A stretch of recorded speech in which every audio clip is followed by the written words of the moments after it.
आज संसदेच्या पावसाळी अधिवेशनाच्या दुसऱ्या दिवशीही विरोधकांनी विविध मुद्द्यांवरून गदारोळ सुरूच ठेवल्यानं दोन्ही सदनांच्या कामकाजात वारंवार अडथळे येत राहिले. लोकसभेत कामकाज सुरू होताना अध्यक्षांनी प्रश्नोत्तराचा तास सुरू करण्याचा प्रयत्न केला, परंतु नीट परीक्षेच्या पेपर फुटीवरून गदारोळ सुरू केला.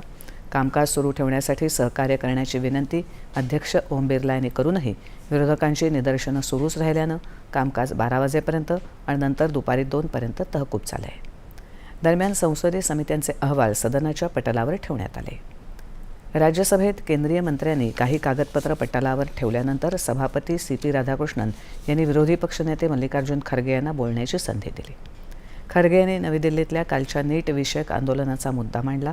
त्यानंतर विरोधकांनी केलेल्या गदारोळामुळे कामकाज 12 वाजेपर्यंत आणि नंतर 2 पर्यंत तहकूब झालं. दरम्यान 129 घटना दुरुस्ती विधेयक आणि केंद्रशासित प्रदेश कायदे दुरुस्ती विधेयक याविषयीच्या संयुक्त समितीवर 2 सदस्यांची नियुक्ती करण्याचा डॉ. L. मुरुगन यांनी मांडलेला ठराव सदनानं संमत केला.